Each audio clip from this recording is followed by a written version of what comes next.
Hello, it's Don Markham, also known as Don the AS Lifter, and today I'm going to talk about and getting into the longevity of what my videos are trying to get to is to help some people not understand the mental aspect of the disease, but also the physical aspect, ways I fight or things I can do. So leading into what I'm hoping would be starting to get into some of the basic exercises and basic stretches that people with ankylosing spondylitis like myself or others can do to help relieve, some of that stiffness. I'm going to talk about the kind of the importance of fitness, diet, and our disease. The fitness side of it is not necessarily just for you to have a healthy life. It's more so you can have a healthy mind. When you are stiff and you can't move and you're kind of just sitting there and it hurts and it just plays and wears down on the mental side. There's no, it just goes into, that's how you fall into that depressive state that we fall into from time to time. So with the exercise, I encourage personally exercise of any type. I'm not advocating, again, like I said before, I personally am into powerlifting, which I know is kind of an anomaly based on what the disease does, but I advocate that you do anything. Even if it's just getting up, walking, stretching, just getting up, going for a walk around the block, neighborhood. Go walk with your kids for a little bit. Go spend a little time out, in a park. Go fishing. Go do anything. Anything you love to do, just do it. As long as it involves moving or exercise of any point, that's eventually your body is going to build up and it's going to help you be able to move a little bit better. Help you fight the disease and the mental side of it because, these small victories that you're achieving over it. So, I think the physical side of exercise is very important with our disease.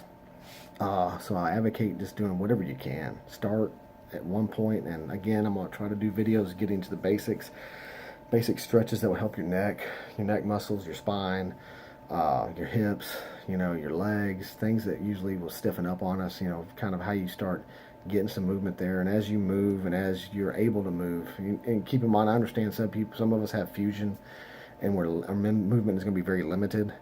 But the movement you do have, if you can move some, it's going to help break down or stop some of the inflammation. You're going to get some aching and some pains and everything in the beginning. There's just no way around it. I also advise, please, if you're in a point where you have quite a bit of fusion, please consult with your doctor. Make sure that some of these exercises are things that you can do or he agrees that you can do. Any doctor out there that has any kind of integrity at all is going to advise you to do whatever you can as far as movement, because it's been medically proven it does help us. So, that's the physical, I guess, the exercise side. And then the diet side, I know there's the paleo diet, and there's other diets, low starch, low grain, low dairy, that, that they're suggested for us to help with inflammation, help with everything else. But I'm going to kind of just touching on diet in general. And diet in general is just, and it's just, for us, it's eating right, the best we can. I understand every now and then I like fried chicken, and every now and then I like those those foods, the comfort foods. But overall, I try to eat as best as I can, or make better choices. And I don't do it necessarily because I think the diet's the cure for the disease, because it's not. I do it for the fact that the diet helps you. It helps you maintain, a weight. It helps bring up your energy level. It's going to help you with the fitness side or the exercise side of it, the movement. And then two is you're going to start feeling better. When you start feeling a little bit better about yourself, it's boosts your self-esteem.